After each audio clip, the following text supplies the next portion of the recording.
Another edition of the Blue and Gold Gridiron Show, where this week we're super excited to have head coach of the tradition-rich Tempe Buffaloes, Sean Freeman, on the show. Coach Freeman has a variety of experience at a number of different stops that we'll get into, and he's going to talk to us a little bit about 4-2-5. Last week, defensively, we talked a little odd front. Going to talk a little even front this week, so we're excited about that. And while you are just tuning in, please take one moment, like and subscribe the video on YouTube. It helps us reach more coaches, trying to get the show expanded to get to as many folks as we can. Really have enjoyed learning from all the great coaches in Arizona, particularly. But I also like, if there's anybody that wants to be on the show, feel free to contact me, Cody.Collett, C-O-D-Y, .C-O-L-L-E-T-T at PrescottSchools.com. Love to get some guys from other states as we try to grow the show and keep expanding and growing the football coaching community with knowledge. And we're certainly excited to learn from Coach Freeman today. But before we get going into that, I want to take just a moment to remind everybody that the Blue and Gold Gridiron Show is brought to you by School Funder. School Funder, the only online fundraising company in America that lets you keep all of the money your team raises, minus the very small 3% processing fee. If that sounds too good to be true, I can tell you that we did it. And firsthand, in a few short weeks, we raised $12,000 and we kept virtually all of it. You wouldn't give away 20% of the wins your team earns. So why give away 20% of their earnings in fundraising, which is what many other companies would take from you, School Funder? Small little processing fee. So I encourage you to contact them at schoolfunder.org. That's SCHOOLFUNDR.org, and let them know the Blue and Gold Gridiron Show sent you, as it'll help the show and help us as we're, like I said, trying to expand our audience and reach more coaches all over. So, like I said, we'd spend a lot of time on offensive guys, so I was really excited when I was reaching out to coaches.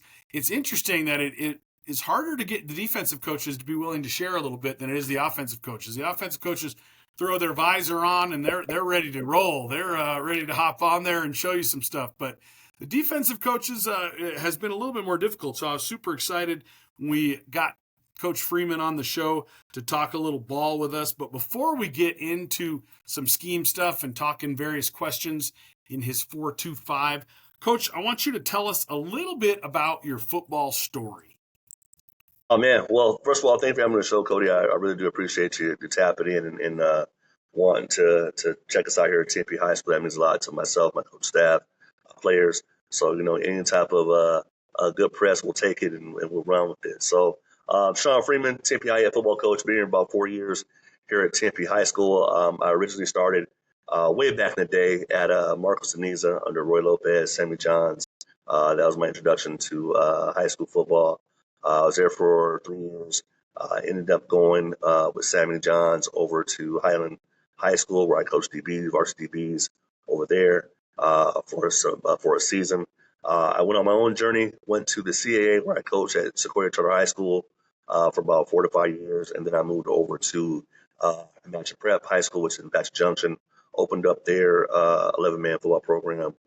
We ended up going to the state championship in the CAA against ALA Gilbert North. I finished that season and went over to Copper Canyon High School out there in Towson for 2 years. My next stop after that didn't work out to my liking. I went to Westwood High School, my alma mater, where I went. And my first year was defensive backs coach. My second year, I was defense coordinator. And after that second year, I felt like I was ready to move on and become head coach again. And I landed here at Tempe High School, where I've been here for, like I said, 4 years. And we're rebuilding Tempe High and getting to Tempe High back to where it was before COVID hit. So very excited to be here and very excited to get Tempe rolling once again. Well, Coach, I think already anybody that's kind of followed Tempe High, you've already done an incredible job kind of bringing Tempe High back to relevance. I think you tag it the Tempe turnaround, and you guys have had a lot of excitement. I really enjoy seeing your stuff on Twitter. Your positivity, I think, is contagious, and I think it's kind of infiltrated the program and got things going in the right direction over there. Please don't hold it against me, but I am a Charger. Oh I'm a man, McClintock Charger, so we'll forgive you. We'll I forgive you don't. this time. We'll forgive you. Hopefully that doesn't end the interview here. But Nah, we're anyhow, good. We're good.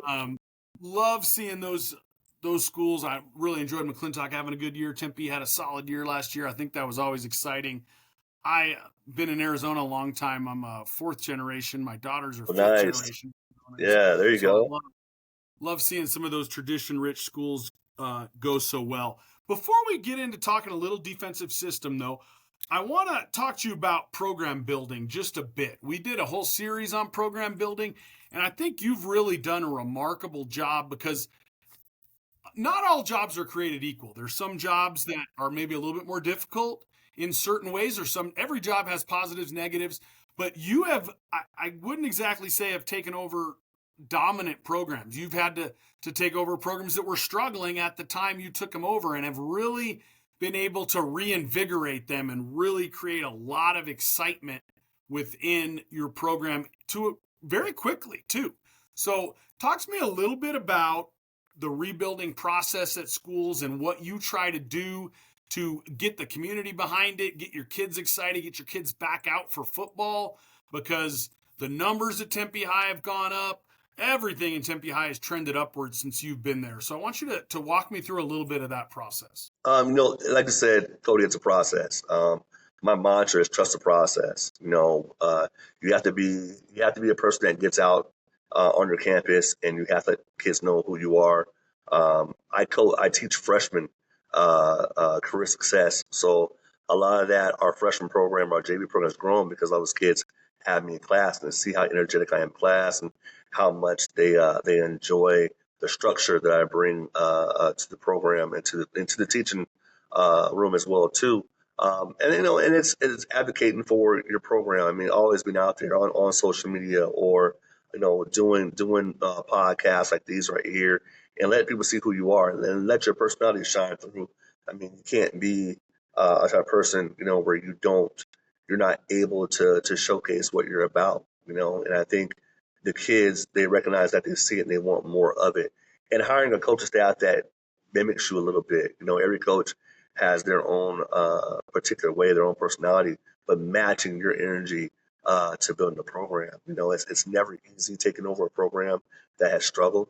But I think the fun part about that is just seeing it grow.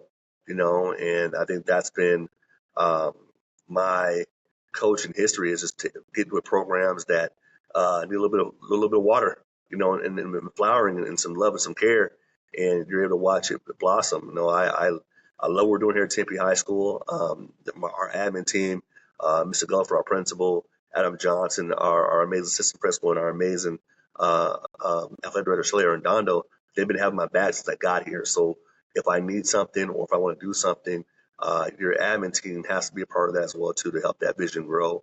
And kids see it, teachers see it, and they you get a couple wins on your belt, they want to be a part of it. So I think that's one of the major things is trusting your system, trusting your process. It's never easy, but if you get just a couple of kids every year, or you get a couple more teachers that are willing to buy in, it works out for the best.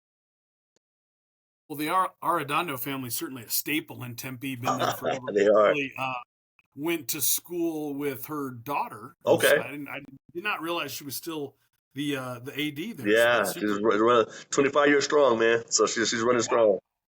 That is awesome. Yeah, That's the type of continuity you just don't see anymore.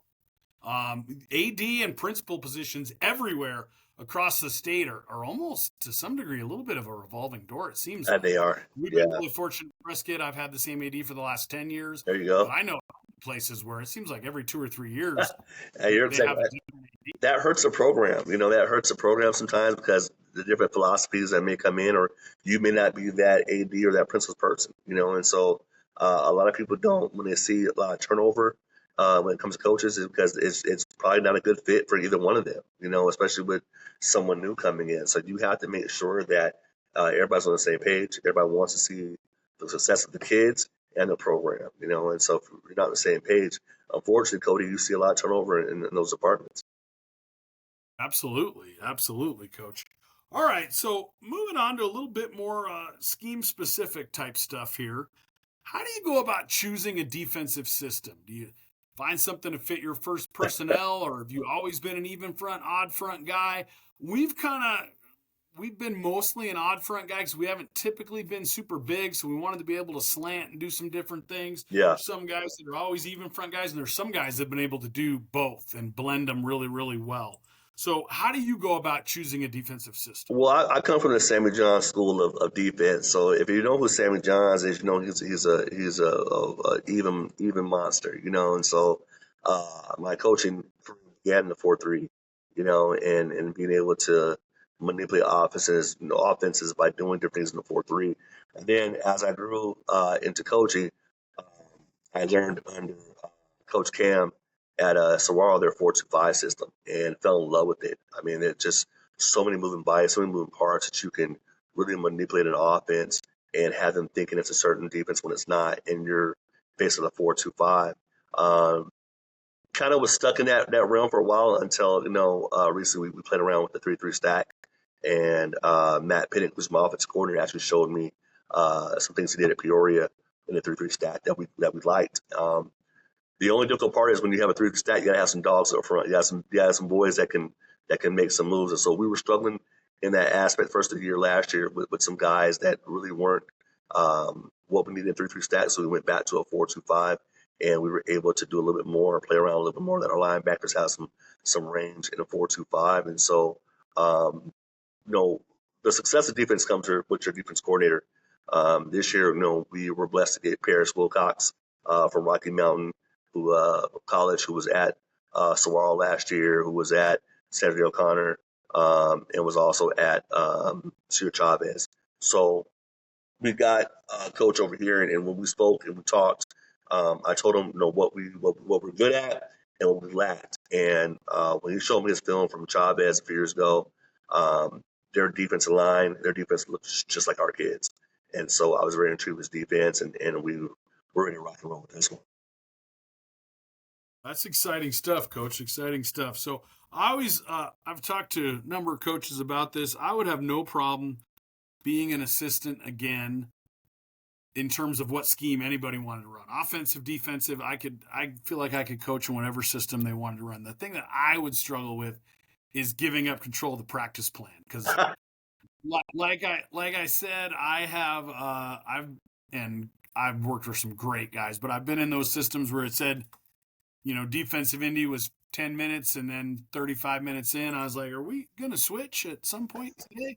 We in defensive Indy the whole practice. So that would Yeah. be tough for me. So walk us through a typical, you can do it as the head coach from just a practice plan in general, but defensive specific a little bit on how you practice plan. Well, unfortunately, we don't have a football class 7th hour or 6th hour. So our guys are going through the whole entire day through classes. So when we get to practice, it's 4:30, and depending on the key advisors, sometimes 5, 6 o'clock at night.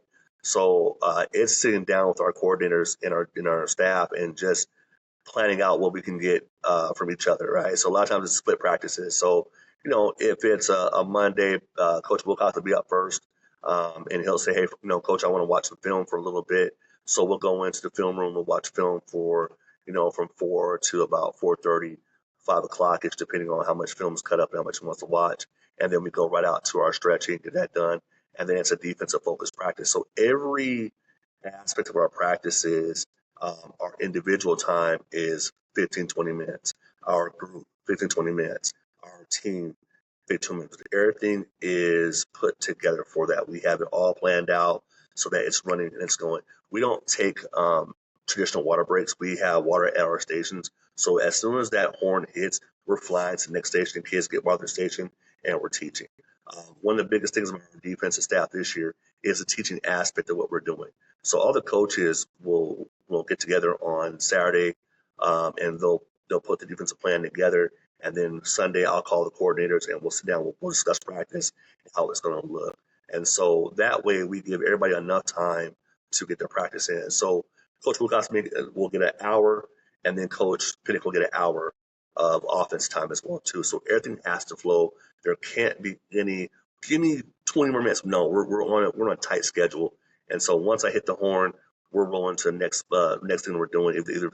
And it's all tempo. It's all going, coaching the fly, so that way we can take care of the time that we have, and we're not stepping into the offensive time and not giving them enough time to do their thing as well too. So it took a lot of practice. It took a lot of trial and error, but we finally got it to where it helps both sides of the ball and it helps defense out a lot. Coach, I love that stuff. That's let me ask you, being on campus, because I've tried to get to that tradition where you don't have the traditional water breaks where you kind of have water at each station. Do you have managers out there facilitating that, or is that through coaches, or how are you going about doing that? We Because have an that amazing. sometimes can be difficult to manage everything as the head We coach. have two managers, Christian and Alyssa, who are and luckily for them, they come from big programs out of Texas, so they kind of they're the ones that brought it to me because the last year I was struggling with trying to get because kids get to the water station, it's a community event, the water station, right? Everybody's waiting, everybody's chatting up, talking and whatnot, and it's a whistle. Everybody has not gotten water, so Alyssa came to me and she was like, "Hey, why don't we put water at the stations so that you guys just get to your stations and there's water jug there's water there for them at the stations." So for them, they come out early. They put the water. Well, I'll tell them where stations are out. I give them a diagram of where we're going to be at for the day, and they'll put the water there. So there's about two of the Gatorade water jugs or um, the handheld water jugs at each station. So there's enough time for you to get you some water, listen to what we're talking about at the station, and going. And so it flows perfectly. And you get a little bit of conditioning in there too, because it's not like a lineman jog. It's, hey, get there, get your water, get your eyes on your coach. Coach is talking, explaining things, and we're rolling. And that way, we're right on time. We're right on time. We're getting going. Nothing has to stop and restart. Because as you know, coach, once you uh, kill the momentum, it's hard to get it back going again. It's hard to say, okay, let's keep rolling. The kids are, oh, we just stopped. We're good. We're kind of chilling right now. So now we say, boom, we're here. Let's go. Eyes on your coach. Listen while you're getting water. And our coaches do an amazing job of just teaching while the kids are watching and looking while they're getting a break. Which I think that's a really under kind of discussed element. Some of this you talked about having a diagram of where things are going to be before practice starts. I think that's a really big key to efficiency. That's something we've always tried to be as efficient as possible with our time, and I really enjoy hearing that. That's interesting stuff there, and it's interesting you talk about trying to get them back going, because I will tell you, up north there's been a few Augusts where I was like, we got to finish a practice at some point because the Right. lightning has chased us off the field. And it happens in the valley too. But It up does. here, it's like about every other day in Yeah. August.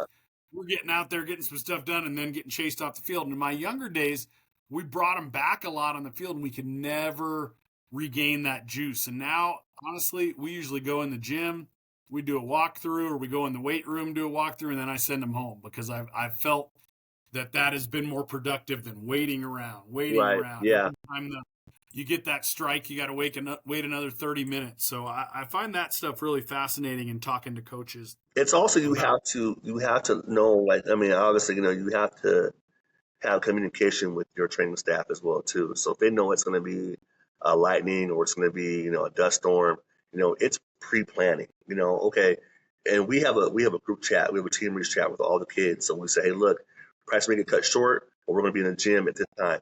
Mindset ready to go. Soon as they say, hey, we're off the field, we're marching to the gym and we're going again. And the coaches do an amazing job of just being hyped up. All right, here we go, guys. Let's go. All right, work.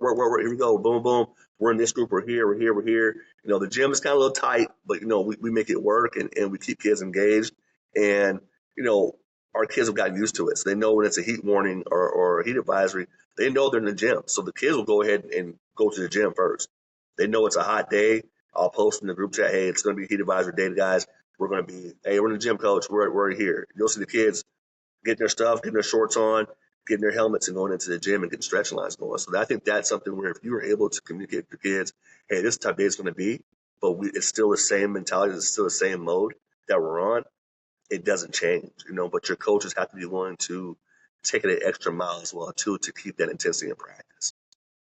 Well, and be able to adapt too, because it takes a skilled coaching staff to keep those kids focused in the gym. If you Right. have a kind of a mature team or some senior leaders that kind of facilitate that, that's a big deal. But those, I've seen some really productive gym practices and some ones where if the coaches weren't all on the same page, it could go off the rails Right. pretty quickly Right. Pretty quick. that way. So, walk us through a typical preparation in terms of one of the things I always like to, and I'll tell you, I have talked about this a lot. One of the data points we get a lot from Huddle is formationally. I think there's a lot of high school offenses that have a lot of tells formationally. One of the things, and some people will say, "Oh, you coach, you're dead wrong," and maybe I am. I haven't garnered as much out of down and distance at the high school level, and I'll tell you the reason I think that. I've seen just as many teams we've played where buck sweep or their best off tackle, whatever it is, counter, power, whatever, was their best 3rd and 8 play. It was better than some intermediate. Now, I haven't been at 6A in a long time, and I'm sure there's some teams at that level that maybe that's the case. But I've garnered more formationally from our data.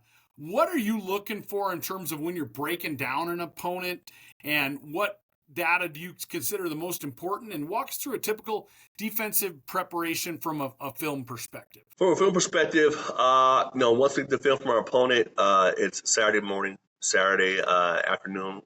Either we're here breaking down film, and we separate the two. So we have the offense in one room, defense in the room, and we're sitting down and we're going through the data. I mean, I'm a big component of how many times they're doing it. On 3rd and this, they're running this. On 1st down and 10, they're running this. First and, if they get a 1st down, that's the play they're going towards. So doing a lot of film work, but, tying it into uh, um, percentages. Okay, this is what they do on 3rd down. All right. A lot of teams, they are very stuck in their ways. So if it's working, they don't. There's no need to do something else, and they'll show you that. For us, it's okay. This is the percentage of times that they've ran it on second and 5. This is the percentage of times they've thrown it on this particular down. All right, on this hash, they're doing this. And so that takes a group of men to sit down and, hey, you're watching this. Hey, you're watching this. Hey, you're watching this, and we're all putting down the stats of what we see. And for us and for our kids, Cody, that works out. So we have something called the good, the bad, the ugly, right? And we know kids nowadays. A lot of our kids aren't watching film as much as they should be watching film. So the coaching staff will break down the film in a 15-minute increment and say, this is what they do here, this is what they do here, this is what they do here. All the kids have a printout of the tendencies of that they're doing, what plays they're running, all that. So me and my quarterback coach, I want to coach on campus, so we'll have film sessions during lunch of the week. So that week on Monday, the kids come in, they're watching the film with me, and then when Coach Wilcox is here, they do a 20, 30-minute run through the film. And that way, it's all broken down for them. They understand it. They have their play sheets. They know what's going on. And it works out well for us. And we had to really go in to see it. What makes our kids work? What can they understand? Having kids who have, attention issues and learn a certain way, this is the best way to teach our kids. And so we as coaches had to go in and reform ourselves and say, okay, this is the best way to teach these young men to understand what they're doing Friday, and reteach it on Monday, walk through it again on Tuesday, revamp it on Wednesday, Thursday the final product or the product before the final game, and then Friday go execute, and so that's the way we do things here, and it works for all of our coach staff, it works for our offense, it works for us, it works for special teams. So that's how we break down our opponent coming Friday night. Which I love it because you're adjusting to the learning styles of the kids, which is, I think, critical at any point, regardless of what era you're coaching in. However, they're best processing that information, you got to go about attacking it that way. Right. So I love that. Really interesting stuff there. Talked about being in a number of different defensive systems, and I know certain systems you gotta have guys that can play, and you gotta have guys that can run around. And speed obviously is a big deal. Guys that are aggressive, want to tackle, want to hit a little bit. But what do you consider the most important position in this version of your 4-2-5? I know a lot of 4-3 guys would say that when we used to run the 4-3 years ago, the Mike backer he had to be a dog. I mean, guy had to be a dude. I've seen other people, various spots in the 3-4 that they say, hey, we got to find our best guy's going to go here. Honestly, for years we ran the 3-4, and this sounds a little odd. We would do it a lot with our boundary outside backer because we'd move him around and different things. We've tried to find our most athletic guy and put him there because he was kind of our wild card, so to speak. We could do some things with him because he was such a good athlete, and we tried to find who was our best athlete there. But in terms of this current 4-2-5, what do you think is the most important position that you really got to get a guy here to kind of make the whole thing go? You know, it's a new system for me. But from what I've seen and what we've went over and reviewed, that buck is got to be a guy. The buck has to be a guy because the buck can do so many different things, and the buck can play a lot of different areas in that defense. And so that's the dog of the defense, And so now I'm not going to sit here and say that's the only guy, but the other positions are very important as well too. But the buck is where that guy's going to go, And how Coach Wilcox has the system set up, it's dangerous, and it's something that you're gonna have to plan for that guy, and you have to plan. But if you try to take him away, there's 10 other guys that are gonna come after you as well too, and then you have to watch out for. So even though you got that guy starred, the other boys on the team are just as deadly as well. So our best athlete goes there, but the other 10 guys are damn good too, and so that's the fun about it. You don't have just one guy that's the star player. You have 10 other guys that are also dogs as well too, and can make plays and can make things happen. So, but in your in case it's the buck that's going to be our dude. Coach, interesting stuff there. I really enjoyed you were kind of coaching me through a little bit of stuff in your guys' system here. So I'm going to pop over here to Huddle and just walk us through a little bit of the basics. Don't want you to give away anything. All those region opponents need to be ready for the Buffaloes. But walk us through a little bit, even positionally, maybe things you're looking for, a base front call, those type of responsibilities. So I'm going to pop over here and we'll turn it over to you, and you can kind of coach us up. And if you need me to move the screen anyway, Yeah, just let no, me we're know. good right here. So in this situation right here, we have doubles. With the back adjacent to the quarterback here, to my right, to my left. We are eyeing in the front seven. We're eyeing that back there, right? So if that back happens to take a handoff and go inside, then you see a lot of our defensive interior line is going inside with the butt going outside, and we allow that defensive tackle on the left here to manipulate that guard and tackle that way. Our Mike backer can roll freely into the gap and make a play. Our nose tackle has to be a dog, right? It has to be a guy that's going to not necessarily get the tackle, but he's going to make the play happen for our backers. What I love about this defense is our backers are allowed to read and react, right? So if that back flares out, then we know that we have the Mike that's going to go and attack the back if he happens to flare out. The strong safety or the money backer here is another guy that can play the pass very well or can play the run game depending on what he sees. Our defensive backs, so we have a field corner, which is on the left here. His job is to eye the number two. If that two happens to do an out or do a bubble, he's banging. He's coming right away. And then our free safety will take the Z if he happens to go deep. Our rover will start on the hash, but as soon as that ball snap, he's going to midfield. And then he's taking care of the midfield for us as well. The boundary corner, he's playing bail at first, but if that number two happens to break the zone, he's going to alert the rover and he's going to go take care of business. Our will backer is our hook the control guy, no flat guy. So his eyes are once it's passed, eyes go right to number two, and he's taking care of his zone.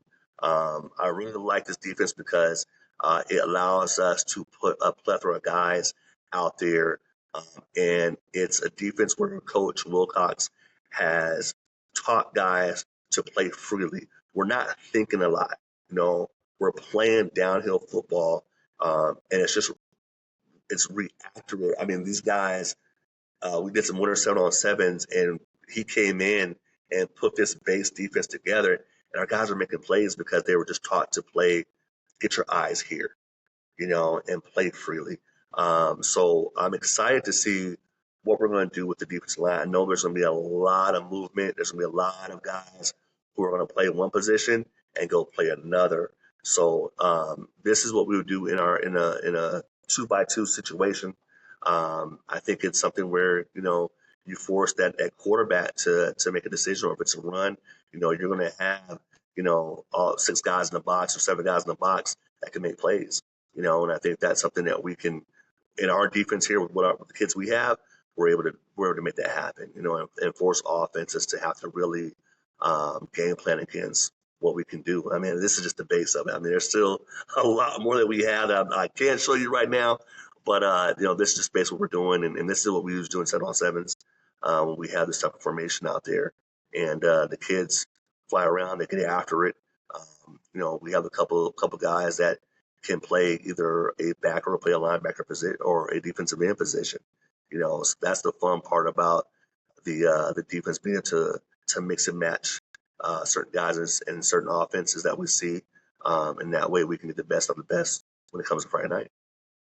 Well, Coach, one of the first things as an offensive guy when I was looking at this that would give us a little bit of trouble is, like a lot of people, we're not really a zone team, but we'd run a lot of gap scheme and a lot of reading this guy, first guy outside of the tackle, or the emil, as we call it here. But with this guy playing in the B gap, it really, I think, can be problematic for offenses. It Right. would throw us off a little bit, definitely, in understanding where to go with that. Is that something you're thinking about, or is that something that you guys have implemented? Because you talked about free flowing, and to hear, when you're looking at all this, the biggest thing I see here is the ability for these guys to run around and make tackles in this defense. So walk me through a little bit of the concept of this guy being in here, and possibly some of the reasoning behind it, and those linebackers being able to run and roam and make yourself right on certain So situations. the D tackle on the left hand side necessarily does not have to be a traditional D tackle.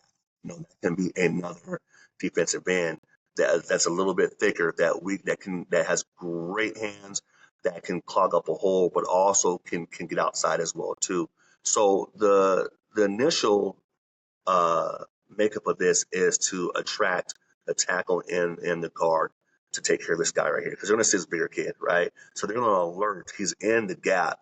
So somebody has to make a decision, which allows my might backer to say, okay, if it's run first, I'm hitting this hole right now. If it's a pass, I know exactly where I'm going, right? We can also, with that money backer, we can send him, right? So we can also manipulate the guard and tackle, but also send that money backer off the tackle's butt and aim right for that running back, or coming in and attacking the quarterback, which allows that that might backer to now go play coach the curl zone against the number 2, against the Y. So we want to do a lot of having the offensive line second guess themselves. Okay. And we know the front 3 guys are going to be those guys who aren't going to make a lot of tackles, but they're going to cause a lot of havoc, and allowing our backers to play freely. I don't like when backers have to think a lot. It's either 1 or it's 2. That's where we're going. There's not a bunch. Well, if this happens, I go here. If this happens, no. If I see this happening, I'm attacking here. If I don't see it, I'm going here. If that quarterback opens up and his shoulders are popping towards number 2, I'm flying right there and there. I'm making the play because I know where it's going. So we have a lot of different setups and game plans to manipulate anything that we see. If it's a trips, if you want to move that W over outside the tackle on the left hand side, we know right away we're going into a different format. It looks like a cover 3, but we're attacking it different as well too, right? So that money backer, necessarily you have your money backer on top of Y, and he's handling Y. Some situations he may not do that. Some situations he may fly up and play, be the force player. If we're in trip situation, just depending on what we see via film. Coach, I love the versatility of it. A lot of stuff, obviously, you can do out here. Walk me through a little bit of your coverage philosophy here.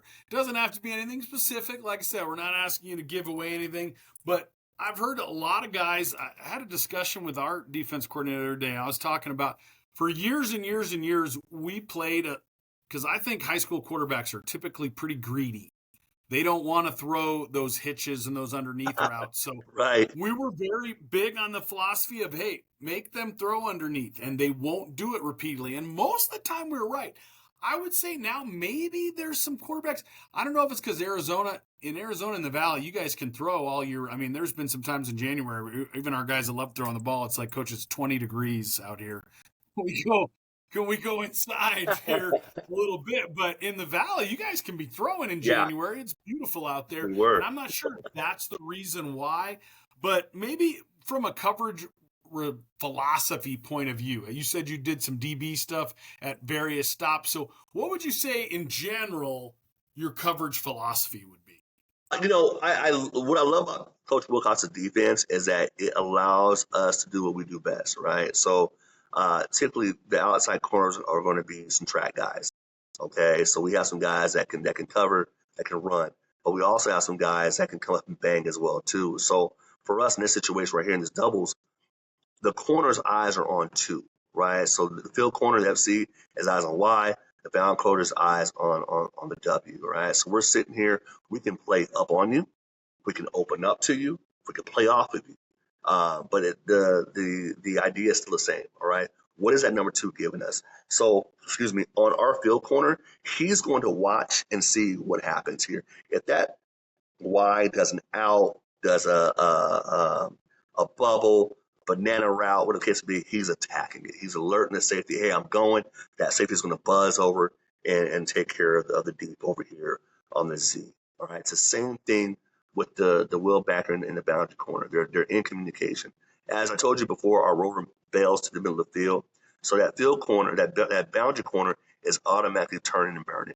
All right, but his eyes are on too. So that's your kind of like your cover two philosophy, really, right? So you see it, it's threatening your flat, it's threatening your zone, you attack it. But we gotta alert. We gotta let our guys know, right? One thing that we do very well during winter sevens is that when our boundary saw that yelling, sky, sky, sky, sky, sky, which alerted our rover, hey, I gotta get over the top because this is coming, right? And what most high school corrects do is they see just a little bit of light, they're going, right? They're aiming for it. Well, that they don't know that safety is already seeing it. He's buzzing over the top to make the play. Either it's going to be a knockout or it's going to be an interception. And so for us, teaching our guys, Healy, this is what you're watching. This is what you're watching. Because in a game, kids get distracted. They've made a couple plays, so now they're playing that individual game. Now my eyes are just locked on number one. I'm sitting here. I'm seeing what he's doing, not knowing that number two is threatening us. So we got to understand in our defense that we can't get caught up playing individual games. We still got a team game to play. As long as we're alerting everybody else in the secondary, we're going to be just fine. And guys knowing their marks, right? So if I'm my rover and I'm opening up, all right, I'm opening up and seeing which way this quarterback is letting me know where he's going, right? In high school football, there's not a lot of kids that can look this way and still throw this way. If you can do it, you're elite. That's just how it is. But Absolutely. most high school kids, Very few can do that. right, most high school kids, once they see you, they're taught to put the ball in a certain area. So I'm here, I'm looking, I'm looking, I'm looking. Now that gives my DB enough time to say, okay, shoulders are here. I'm going to open up and make that move. So once I see him commit here, I know he's going. If he's still here, I'm still going to be in the middle of the rover eyeing it. All right. If that number two does an in route, that boundary corner is still bailing, right? So he still takes care of the deep route. It's him one on one, right?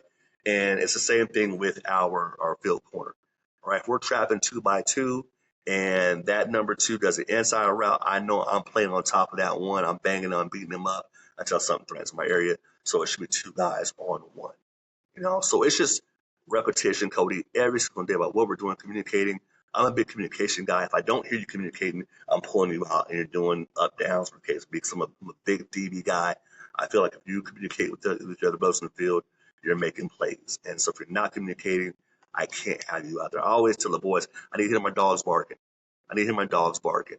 And so that way I know that you guys are talking and communicating. And the cool part about that, Cody, is it throws that offense off a little bit. If that defense is hooping and hollering and they're flying around, they're making plays, it just gives that offense a little less like swagger to try to do something, try to risk it. And I love that because now you got them a little bit frazzled. Now you got some offense coordinators to say, I don't care when they keep coming at you. And that's fine. But I feel like if the boys are talking to each other and we understand what we're doing, it makes it hard to throw that ball against us. Coach, communication is, I think, I saw somebody one time said, most failures in life in any facet, whether it's in a relationship, whatever it is lack of communication. And certainly, as all our defensive coaches can relate to, getting those guys to communicate is one of the biggest foundations of any defense, regardless of what you're running there. So I find that really, really interesting. I'm probably going to be stealing a couple of those lines there because getting those guys to communicate is critical. Yes. No question. Yes. Last question. You talked about the buck here, and a little bit when we were talking before we even got on the air here, we were talking about this guy's kind of run keying. If it's a pass, a lot of times he has a drop potential here. And you talked about this guy having to be an athlete. So walk us through a little bit of the buck in this, what his keys are possibly, and maybe what he's thinking about on this particular formation. The buck is a run first. So if he has no threat, usually we're probably going to based on what we see, we'll send him or we'll have him kind of play and contain. Usually, if like I said again, due to the percentages and what we see on film, if this is an RPO type system, he's kind of eyeing what he's doing here and also keeping his peripheral on the number two, and just in case he tries to sit behind him. Again, this guy has to be an athlete. This guy has to be a guy that can do both when told what to do. But usually in a situation like this, he's playing run. If we say, hey, let loose, all right, we're bringing it. We're going to have that in, take on the guard and tackle. And what sucks is, not what sucks, but for an offensive guy, for that tackle, that 16, 17-year-old kid, he has to make a decision. I got this in line up in my gap. This nose is threatening the A gap. I got to go one-on-one with this guy. If you make the wrong decision, then somebody's getting hit, But in either situation, the buck guy and our guy who's the buck this year, he's gonna make a play. You could put somebody else out there on him. The case may be, he's a guy, And so depending on what we see that offense doing mostly, we're going to let him loose, or we're going to tell him, hey, be an athlete and make a play, And so I get excited with the buck, especially on a third down situation, and a lot of times coach will tell me, we're going to let the dog loose in this one. And so, either we're going to do something fun with it, or we're going to just allow him to be an athlete and go play football, And I think times too, Cody, a lot of times, we as coaches, we get caught up in scheming. Sometimes you got to let an athlete be an athlete.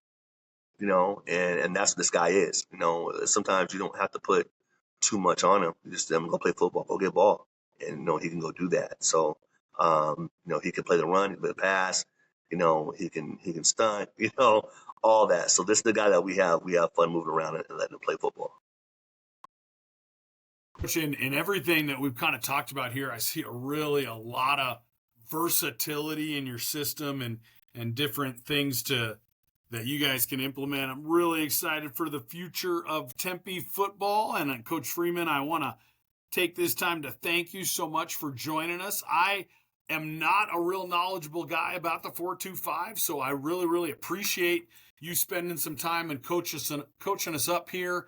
And I wish the Buffaloes all the luck in the world this season. And I know you'll continue to do great things there. So, like I said, we really appreciate you joining us, Coach. Definitely. Thanks for having me. Wish you guys best luck as well, too. And keep doing an amazing platform. And thanks for having us out here. Thanks for having me out here. And I look forward to doing it again sometime. We will definitely be having you back, Coach. So thanks so much. So, as we sign off here, encourage everybody, please like and subscribe again. And we will see you next time on another edition of the Blue and Gold Gridiron Show.